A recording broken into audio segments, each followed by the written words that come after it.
Hi అండి. ఈరోజు ఇంక పొద్దుకొని లేచాము. 6:30 అయింది టైము. ఇంకొక గంట పావులో మేము దిగిపోతామంట. నాకు అసలు స్టేషన్ వచ్చేస్తుంది. నేనైతే పొద్దుకొని లేచాను. మా బ్యాచ్ ఇంకా ఎవరు పొద్దుకొని లేగలేదు. నేను లేగడం మొదలు.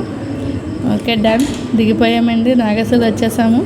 చూసారు కదా, మీకోసం నేను వీడియో చూపిస్తున్నాను. మా బ్యాచ్ అంతా కూర్చున్నారు. మా అబ్బాయి చూసారా. నా ఛానల్ కనుక మీరు చూస్తున్నట్టయితే ప్లీజ్ సబ్స్క్రైబ్ చేయండి.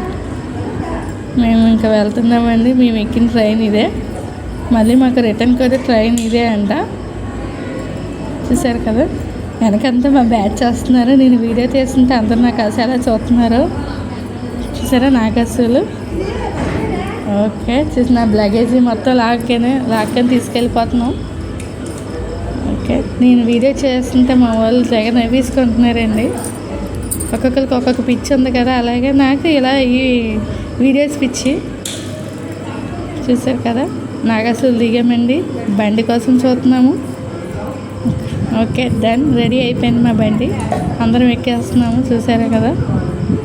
ఓకే, స్టార్ట్ అవుతున్నామండి షిరిడి ప్రయాణానికి. రన్ అవుతున్నాం. నేను షిరిడీలోకి వెళ్ళగానే మీకు అక్కడ వీడియో కూడా నేను పోస్ట్ చేస్తాను. నా ఛానల్ కనుక మీరు చూస్తున్నట్టయితే ప్లీజ్ సబ్స్క్రైబ్ చేయండి. మా బ్యాచ్ అంతా చూసారు కదా ఎలా వెళ్తున్నాము. ఓకే, మనకి ఎక్కడికి వెళ్ళినా కొత్త ప్లేస్ ఏమి ఉండదు. అయ్యే మెట్లు, అయ్యే చెట్లు, అదే ఊరు, కానీ భాష మారుద్ది అంతే. వచ్చేసామండి షిరిడీకి. బాబాగారి సన్నిధానికి వచ్చేసాం. సైకిల్ సత్రంలో దిగామండి మేము. చూసారు కదా, ఇక్కడ మొత్తం అవైలబుల్గా మనకు భోజనం కూడా అవైలబుల్గా ఉంటుంది. మన తెలుగు భోజనం చాలా బాగుంటుందండి. మేము వచ్చిన కొత్తలో ఇవంతా ఖాళీ స్థలము. మళ్ళీ నేను 4 years తర్వాత వచ్చానండి షిరిడి. నేను వచ్చినప్పటికి మొత్తం బిల్డింగ్ అయిపోయింది.